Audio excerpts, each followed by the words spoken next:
শ্রী গুরু জয়, শ্রী গুরু জয়, শ্রী গুরু জয়। আমি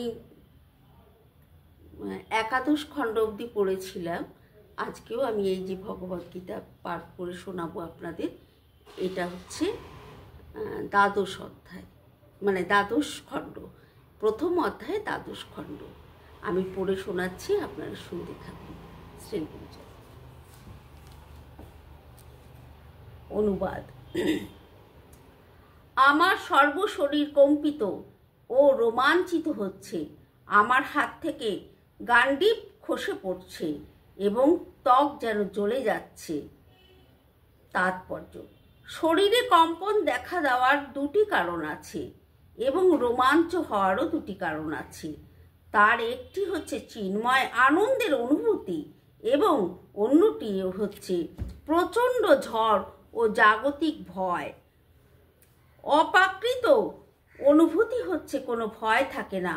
অর্জুনের এই রোমাঞ্চ ও কম্পন অপ্রাকৃত আনন্দের অনুভূতি ফলে নয়, পক্ষান্তরের জ্বর জাগতিক ভয়ের ফলে। এই ভয়ে উদ্রেক হয়েছিল তার আত্মীয় পরিজনদের প্রাণহানির আশঙ্কার ফলে।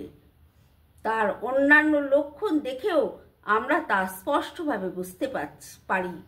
অর্জুন এতই অস্থির হয়ে পড়েছিলেন যে তার হাত থেকে গান্ডীব ধনু খসে পড়েছিল এবং প্রচণ্ড দুঃখ ও তার হৃদয় দগ্ধ হবার ফলে তার ত্বক জ্বলে যাচ্ছিল।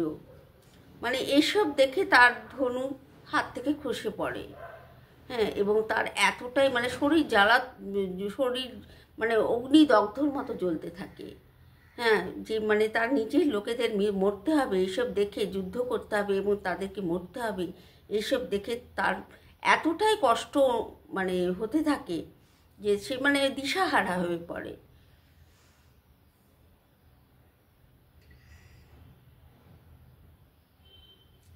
এই সমস্ত কিছুরই মূল কারণ হচ্ছে ভয়। অর্জুন এই মনে করে ভীষণভাবে ভীত হয়ে পড়েছিলেন যে তার সমস্ত আত্মীয় স্বজনেরা সেই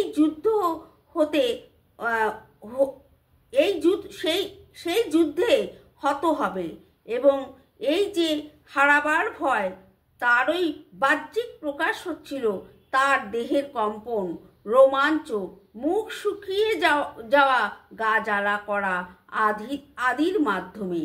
গভীরভাবে বিবেচনা করলে আমরা দেখতে পাই অর্জুনের এই ভয়ের কারণ হচ্ছে তিনি তার দেহটিকেই তার স্বরূপ বলে মনে করেছিলেন এবং তার দেহের সম্বন্ধে যারা তথাকথিত আত্মীয় তাদের হারাবার শোকে তিনি মুহ্যমান হয়ে পড়েছিলেন। তার নিজের লোকদের মানে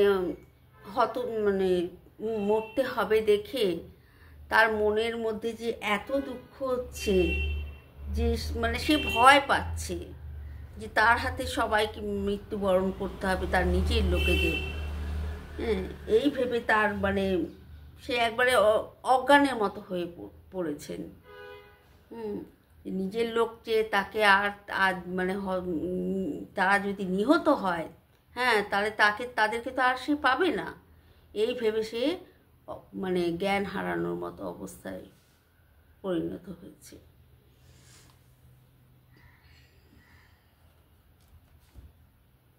এটা হচ্ছে একাদশ খণ্ড ছিল, এটা প্রথম অধ্যায় দ্বাদশ খণ্ড। এটা আমি আপনাদেরকে পড়িয়ে শুনছি। না, এটা দ্বাদশ না, এটা ত্রয়োদশ না গো, ত্রয়োদশ খণ্ড আমি আপনাদেরকে পড়ে শোনাচ্ছি। ত্রয়োদশ খণ্ড, সরি, আপনাদেরকে পড়ে শোনাচ্ছি, আপনারা শুনুন। অনুবাদ। হে কেশব, আমি এখন আর স্থির থাকতে পারছি না। আমি আত্মবিস্মৃত হচ্ছি এবং আমার চিত্ত উদ্ভ্রান্ত হচ্ছে। হে কেশী, দানবহন্তা শ্রীকৃষ্ণ, আমি কেবল অমঙ্গল সূচক লক্ষণসমূহ দর্শন করছি। তাৎপর্য: অর্জুন অস্থির হয়ে পড়েছিলেন, তাই তিনি যুদ্ধক্ষেত্রে থাকতে অক্ষম হয়ে পড়েছিলেন এবং এবং তার মন এতই বিমর্ষ হয়ে পড়েছিল যে তিনি আত্মবিস্মৃত হয়ে পড়েছিলেন। জড় জগতের প্রতি অত্যাধিক আসক্তি মানুষকে মোহাচ্ছন্ন করে ফেলে। ভয়ং দ্বিতীয়া ভিনিবেশত সাত, এই ধরনের ভীতি ও আত্মবিস্মৃতি তখনই দেখা দেয় যখন মানুষ জড়াশক্তির দ্বারা অত্যন্ত প্রভাবিত হয়ে পড়ে। অর্জুন অনুভব করছিলেন সেই যুদ্ধের পরিণতি হচ্ছে কেবল স্বজন হত্যা এবং এভাবে শত্রু নিধন করে যুদ্ধে জয়লাভ করার মধ্যে কোনো সুখই তিনি পাবেন না। এখানে নিমিত্তানি বিপরীতানি কথাগুলি তাৎপর্যপূর্ণ। মানুষ যখন নৈরাশ্য ও হতাশার সম্মুখীন হয় তখন সে মনে করে আমার বেঁচে থাকার তাৎপর্য কী? সকলেই কেবল তার নিজের সুখ সুবিধার কথা চিন্তা করে, ভগবানের বিষয়ে কেউ মাথা ঘামায় না। শ্রীকৃষ্ণের ইচ্ছাতেই অর্জুন তার প্রকৃত স্বার্থ বিষয়ে অজ্ঞতা প্রদর্শন করেছেন। মানুষের প্রকৃত স্বার্থ নিহিত রয়েছে বিষ্ণু অর্থাৎ শ্রীকৃষ্ণেরই মাঝে। মায়াবদ্ধ জীবের জীবেরা এই কথা ভুলে গেছে, তাই তারা নানাভাবে কষ্ট পায়। এই দেহাত্মবুদ্ধির প্রভাবে মোহাচ্ছন্ন হয়ে পড়ার ফলে অর্জুন মনে করেছিলেন তার পক্ষে কুরুক্ষেত্রের যুদ্ধ জয়লাভ করাটা হবে গভীর মর্মবেদনার কারণ। অর্জুন এটাই ভাবছেন যে তার নিজের লোকেদের তো হত্যা করতে হবে, তারা সব তো নিহত হবেন, তো এই যুদ্ধের জয়ে সে কোনো আনন্দ পাবেন না।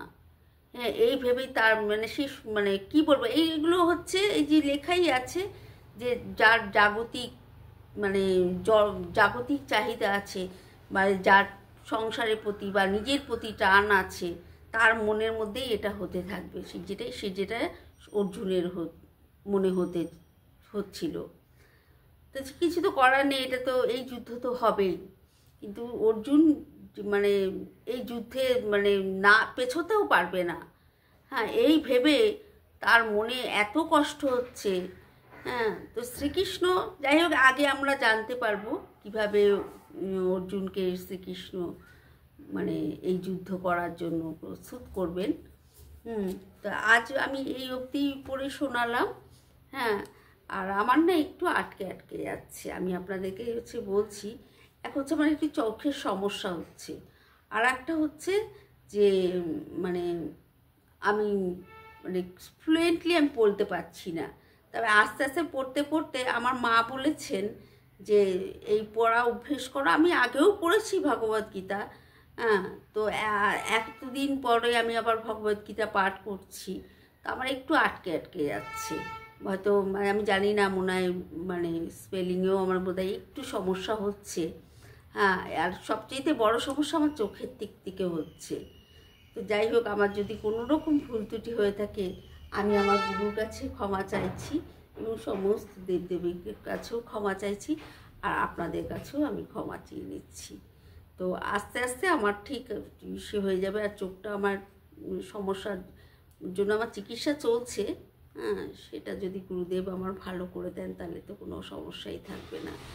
হ্যাঁ, এই বলে আজকে আমি আমার গীতা পাঠ আমি সম্পূর্ণ করছি। শ্রী গুরু জয়, শ্রী গুরু জয়, শ্রী গুরু জয়।